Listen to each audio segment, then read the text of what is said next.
Welcome to the online classes of St. Joseph's School.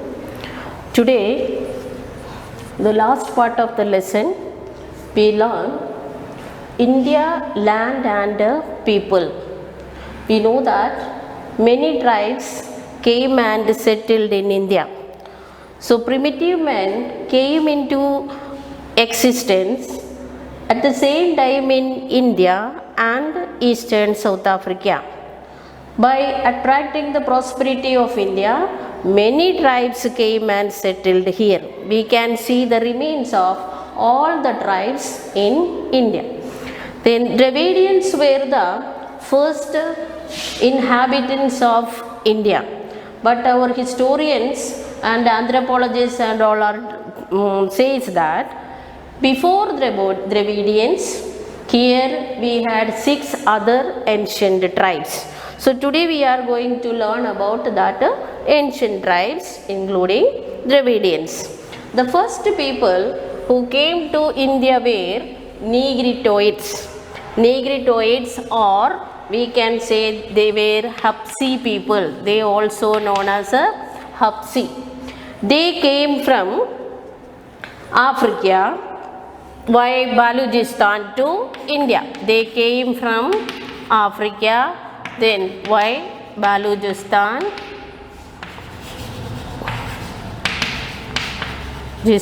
to India. Then their physical features were how they looked. They were black, having height of 4 to 5 feet and curly hair. So if a question is asked about Hapsi people, you have to write that Negritoids were the ancient tribe who settled in India. They were also known as Hapsi people. They came from Africa via Balochistan to India. Their physical features were they were black in color, and they have the height of 4 to 5 feet, and another important feature is they have a curly hair. Then the second one is Australoids. Australoids were also known as Nishad.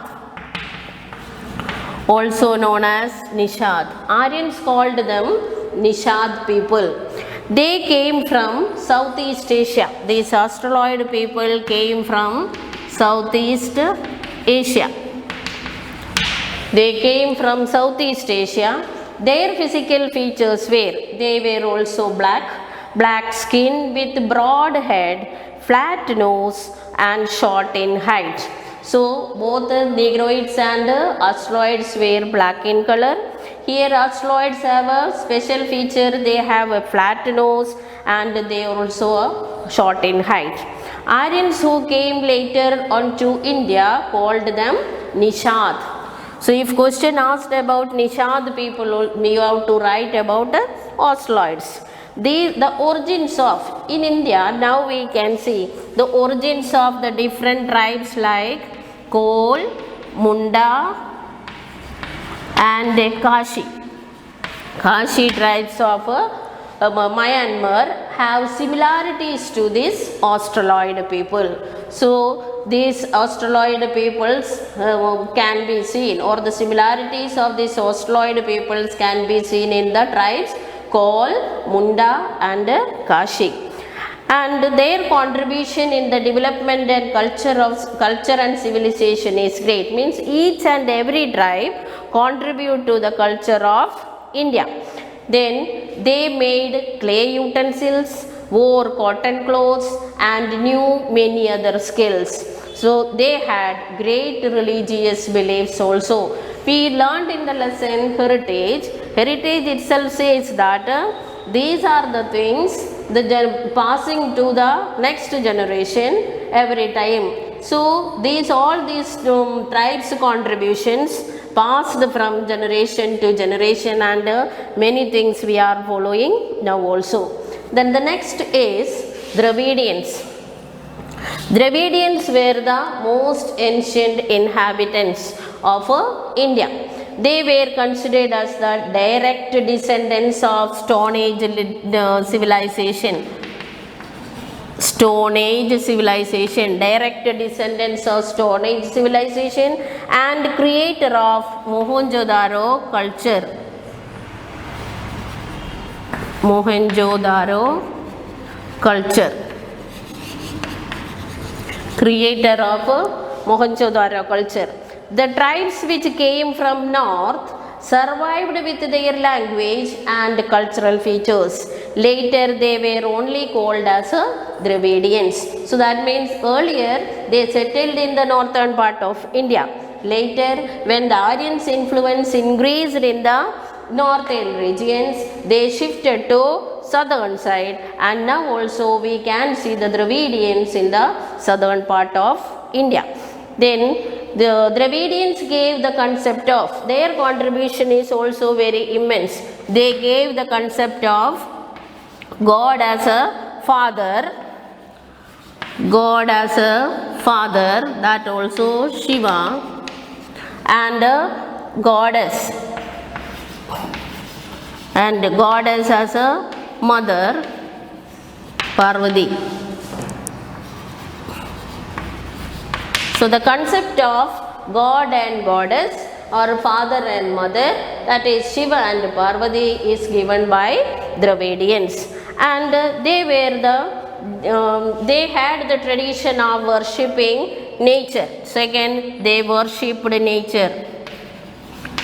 They worshipped nature, and also they worshipped with dhoob, deep and arti. Now also we are following these customs.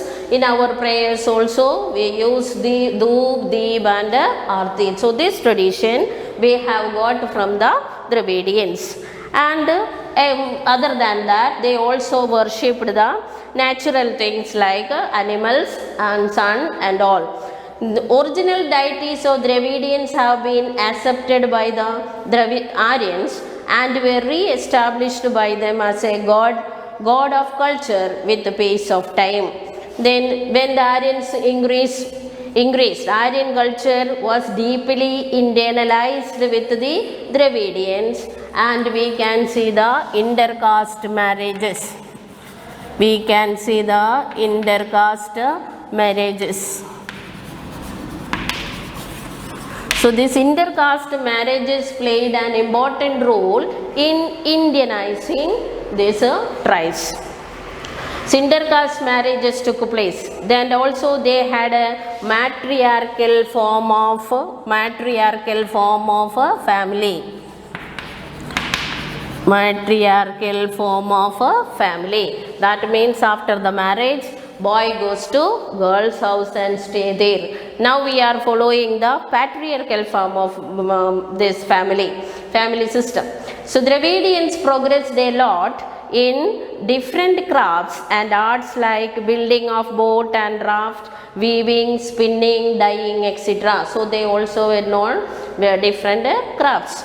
Due to the dominance of Aryans, they shifted to South India and settled there. As a result, today we can see the people speaking Tamil language, these Dravidian languages like Tamil, Kannada, Telugu and Malayalam. So these are the 4 Dravidian languages. So we can see today in India, in southern India, the people speak Tamil, Kannada, Telugu and Malayalam because of the Dravidian influence. So Dravidians, if the question is asked, you have to write all these points. So they are the direct descendants of Stone Age civilization and creator of Mohenjo-daro culture. They gave the concept of God as father and a goddess as mother. That concept is Shiva and Parvati. They also worshipped nature and also used dhoob, deep and arti in the worship. And also they gave importance to or prayed to the natural objects. And we can see intercaste marriages, and also they followed a matriarchal form of family, and they were well versed in spinning, weaving and different crafts. Main Dravidian languages where now also we use, that is Tamil, Kannada, Telugu and Malayalam.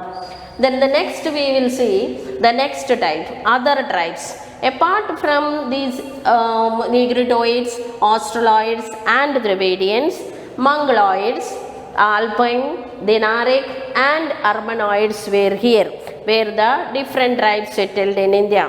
These Mongoloids came to India from North China, via Tibet.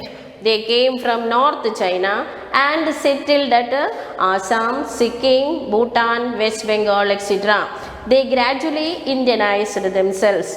Mongoloid people possessed, means physical characteristics where they were yellow in complexion. Yellow means whitish color. Yellow complexion, flat face. They have a flat face, chubby cheeks and almond shaped eyes. They have chubby cheeks and almond shaped eyes.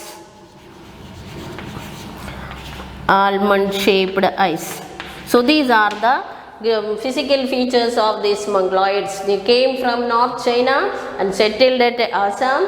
They are yellow in complexion. They have flat face, chubby cheeks and almond shaped eyes. Having yellow complexion, Mongoloid were also known as Kirat. Kirat. So questions can be asked by using these different names also. Hapsi people can be asked for, then you have to write Negritoid, Nishad, Australoids, Mongoloids are known as Kirat people.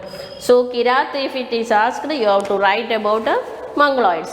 Then the next tribe is Alpine, Dinaric and Armenoid. These three tribes have the similarities in their physical features. These people migrated from Central Asia. They came from Central Asia. All these tribes have similarities. The origin of these tribes are found in large number in Gujarat, Saurashtra, Maharashtra, Bengal and Odisha. So in these regions, Gujarat, Saurashtra, Maharashtra, Bengal and all, we can see the different tribes of Alpine, Dinaric and Armenoid. Then the last type is Aryans. The last tribe, they were the most developed people came to India. Nordic Aryans were the creator of Aryan civilization. So the next is Nordic Aryans.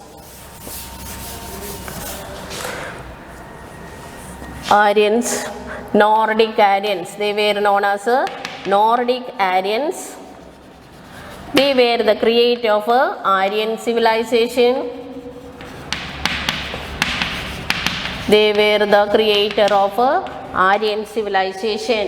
Then in ancient time, and where they were densely populated, was called Aryavarta. Hindus were called the Aryans. Ancient time Hindus were called Aryans. The area they lived were known as Aryavarta. In the beginning of the lesson we have seen this word Aryavarta, then Bharat Khand and all for India. So though these names came from these Aryans. As 7 rivers following, they lived near the region of Sapta Sindhu. Okay, they lived in the region of Sapta Sindhu. So in ancient times 7 rivers were flowing over there. That region was named as Sapta Sindhu. The first Aryan population was concentrated in the northwest. The area of Aryavarta was extended up to Midla in the east, and in south it spread up to Vindhyachal during the post-Vedic period. They were the most developed people than any other contemporary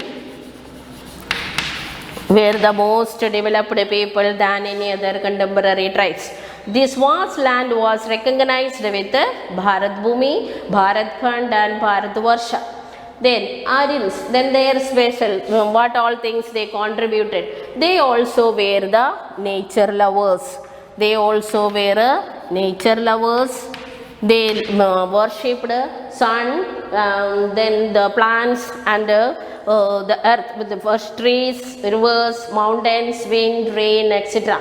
They composed hymns, so that we can see the development of the people from the very primitive to they are developing. They composed the hymns, or we can say riches.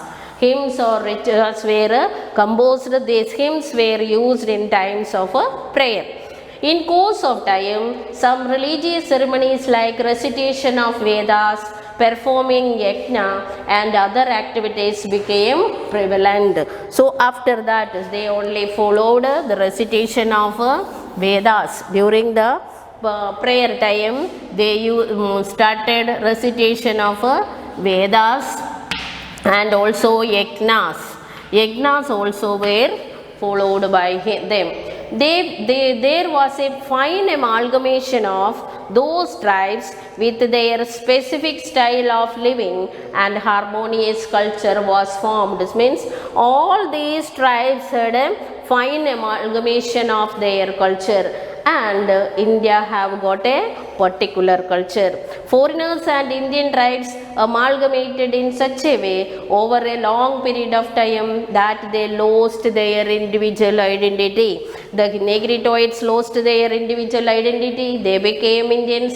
Like that way, all other tribes mixed with each other and formed a particular culture that came to be known as a Indian culture. So they lost individual identity, then they became Indians. Our outsiders and local people were greatly influenced by, means these peoples influenced by the languages, script, names and religious beliefs, and played a vital role in Indianizing themselves. So by accepting the Indian languages, scripts, names and religion, they all became Indians. Since ancient times, a composite culture has been created in India. They all then became Indians. In short, in ancient India, the amalgamation of various cultures enriched Indian culture by making it variegated and prosperous. So because of their culture, these ancient tribes culture only, we have got one of the important or a prosperous culture in India. So these are the topics. Main 6 tribes were settled here in ancient times. First were Negritoids, second Australoids, third we learned Dravidians, fourth in other types includes Mongoloids, Alpine, Dinaric and Armenoid, and the last we have seen Aryans. Okay, thank you.